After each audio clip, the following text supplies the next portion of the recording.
Hey everyone, Life Coach Carisa here with you today to talk about beliefs, specifically how to uncover them and look at them closer. Uncovering beliefs that I had in my life was a crucial part of my transformation. As a child, we are told things that were shown by example, and over time of having this exposure to these things, they can become belief systems. And, belief systems are not a bad thing. There are many positive belief systems that we may have as a part of who we are, such as love your neighbor as yourself, or give what you can to others and you will get in return. What I want to zero in on today specifically are the belief systems that may not be serving you any longer, but because of habit, repetition, and a very well-worn neural pathway, they are a part of our brain. So let's start with what a belief is. I know this may seem obvious, but the definition of belief is something that is accepted, considered to be true, or held as an opinion, or something believed. And the definition of a belief system is the set of beliefs that a person has about what is right and wrong and what is true and false. So many of our beliefs come from what we were taught by our parents or someone who was very close to us and had a hand in raising us. These things were exampled to us. It was said to us. We may have heard the same statements hundreds or thousands of times in our childhood. But when we become adults, we get to choose what we want to believe. We have that authority over ourselves. So belief systems are 100% optional when you become an adult. People cannot tell us how we feel, what we should believe. We get to decide all of those things. We get to decide what we believe in the world, what we make it mean, and how it leads us in the journey of our own life. So what I want to do is illustrate some examples of beliefs or belief systems to you that kind of come from my own experience. And I hope that it will illustrate to you an example of what these could look like so that you could go out and find them in your own life, right? And tune into them and figure out what they are and how they show up in your life. So the first one I'm going to share is a very simplistic belief system that I had in my own life, but I decided to look at it and decide if I still believed it or not. So somewhere in my childhood, I became aware that if you placed your elbows on the table, especially like the dinner table or the kitchen table or at a restaurant table, that was an indicator of disrespect and rudeness. And I'm not exactly sure how this got planted into my brain. I'm assuming it was a grandparent or a relative that informed me of this. And it must have been repeated more than once because it really did become a memorized sentence in my brain. I can remember being aware of it throughout my life, and I tried to adhere to it mostly. So as an adult, I still had this belief in my head that it is disrespectful to put your elbows on the table. And I began to notice when I would be at dinner with someone and we would be in a conversation, I would tend to lean in and would have my elbows on the table. This belief system was ingrained in me so much that out of nowhere, I would disconnect from what the person I was talking to is saying, and I am now thinking about my elbows on the table and whether or not I am looking truly disrespectful. So I totally lost my connection. And so after this happened a couple of times, I decided to journal about this belief system that I seem to have. I wrote down everything that I could think about it, where I remember it coming from, what are my farthest back memories that I can recall. I wrote down, all my thoughts about it. And at the end of that process, I decided that I really don't believe this anymore. And I don't want to have it be something that I pay attention to. So I wrote down what I do believe about this. And again, decided that it was something I did not want to keep. So, it's very possible that this was just something that was said to, me as a younger child that was learning manners and to sit still at a table without putting your body all over it. I'm not really sure. But what I do know is that this belief really is no longer going to be present in my life. It has run its course and it's time to say goodbye to it. So I practice new thoughts, such as elbows on the table do not mean disrespect. I am an adult now, and I don't ever act inappropriately at the table with my body. I use my body to show interest and support for others so they can feel my support through body language. And initially, I would say these new thoughts to myself before I would go into a restaurant. And it really didn't take too long for me to let this belief system go. It really doesn't pop up in my head anymore. Nothing at all like it used to. So the reason why this is so important for you to look at these and find these beliefs and belief systems is because these could be at the core of what holds you back in life. You're living your life and going about your business, and then all of a sudden this voice pops in your head and it's telling you something as if it's like being helpful and to remind you, and you hear it and you just agree and think, oh yes, that's right. Thanks, brain. This is something we believe. I forgot. But these are the things I want you to stop and question, because beliefs can create ceilings in your life that limit you. A big area that causes limitation and frustration for people, myself included, are beliefs surrounding money. We can often create our own belief ceiling when it comes to what we can earn. So even if you just choose to look at your beliefs and belief systems on money, this could be such a valuable exercise for you to tap into what your beliefs are, where they came from, what they were rooted in, and deciding what you want to believe today. So I want to share another example to illustrate the power that these belief systems can have over us and how it can create limitations or concerns in our life. And my hope is that, these examples will get you thinking about your own beliefs and uncovering them so that you can really look at them and decide, is this still serving me? Do I still believe this?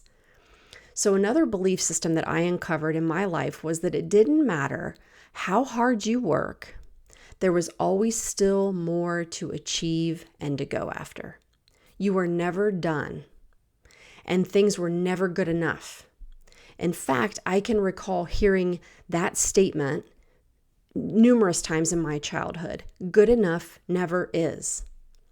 And as a child, I thought this was just a motivational statement, and it prompted me to have determination, to never quit, and to push past, my own limits of what I thought was possible or what I thought was good enough. And I mean, it sounds positive, right? Yeah, I suppose it may have been up until a point, but somewhere along the line, this turned into a full-blown belief system that told me and that I believed I could never rest.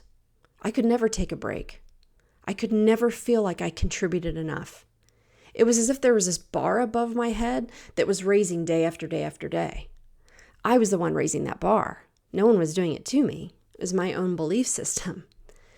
So this turned into a belief system that I was supposed to put my head down, work hard, day after day, and then someday, down the road, you would enjoy all the fruits of your labor. You don't pause now. You don't enjoy the now. There is more work to be done.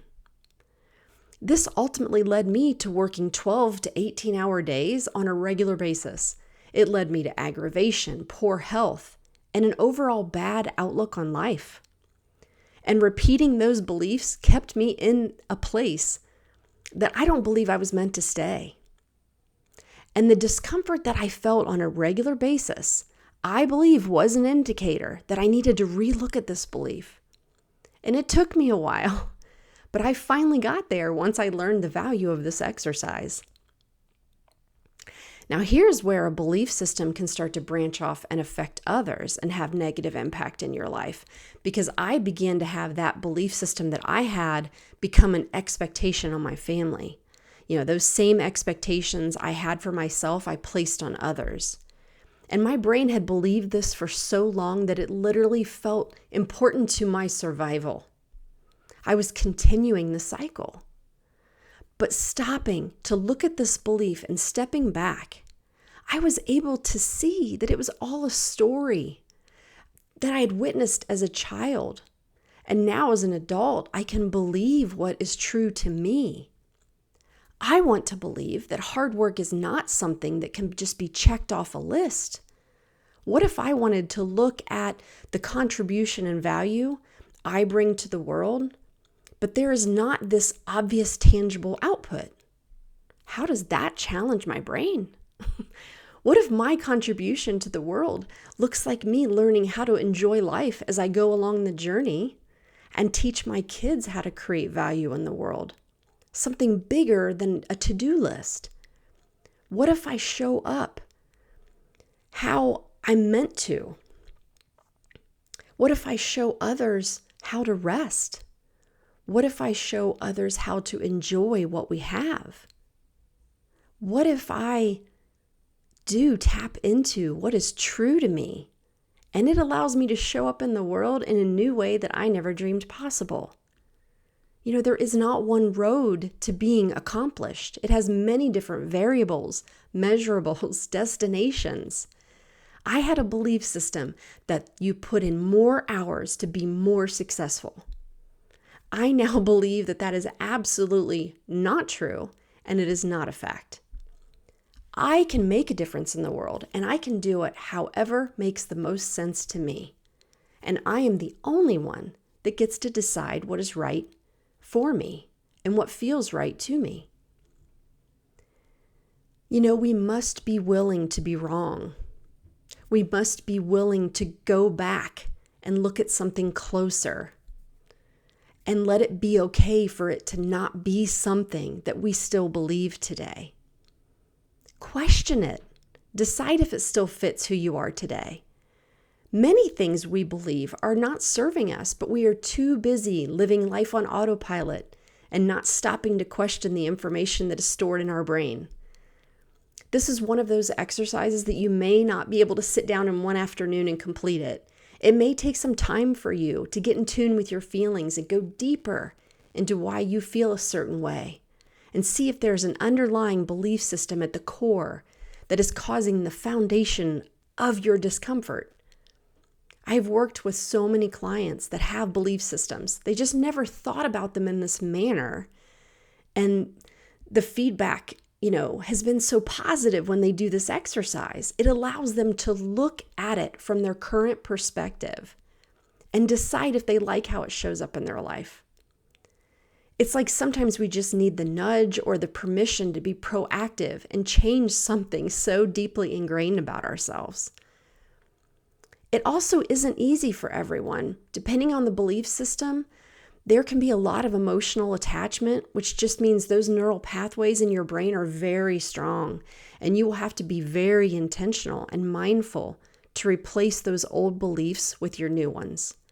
But you can replace them. It is absolutely 100% possible. So, how do you get started on uncovering belief systems? What does the process look like? Start to question your beliefs. Journaling is a great way to uncover these. Write down the beliefs you have and look at them. Begin to question them, and then you decide what you want to believe on purpose. Start by looking at how you feel and act. You can often notice a feeling of discomfort when you are showing up in a way that does not really feel true to you. This could be a signal of a belief system that is out of alignment with the person you are now. And you have the authority to question any belief that doesn't serve you. So here are 10 questions that you can use as a guide to help you get started in this exercise, in this process, this journey of uncovering your beliefs and belief systems. Number 1, what do you want to believe about your life? Number 2, what do you believe about yourself? Number 3, What are the lessons you were taught by your parents or other family members? Number 4, what do you believe about your dreams coming true? Number 5, what do you believe about your ability to create what you want? Number 6, why do you have your current results in your life? Number 7, what are the results you most want in your life? Number 8, what are the beliefs that have kept you from getting these results so far? Number 9, what do you need to believe to get the results you want? And number 10, why don't you believe this yet? What thoughts are getting in the way? Again, use these questions, journal, write them down. It really takes on a whole new experience when you look back at your written thoughts on paper, and you can maybe start to pinpoint these belief systems that are at the core of who you are, and then you can start to look at them closer. All right, guys, I hope you find this information about belief systems helpful, and I encourage you to share this with anyone that you think could benefit from it. These are not ideas or tools that we are taught as children, and I believe it is important, so important for us as adults to be re-looking at these beliefs in our life and deciding what we want to keep and what we want to change because it's no longer serving us. It was just on repeat in our brain. All right. Thanks to everyone for listening. As always, please subscribe to my channel to be the first to hear when new videos are released. And please like and share any videos that you enjoy so that I can reach more individuals and help them clean up things like this in their life so they can go after a future bigger than they even imagined was possible. I am a living example of this. All right. Have a great week, everyone. See you next time.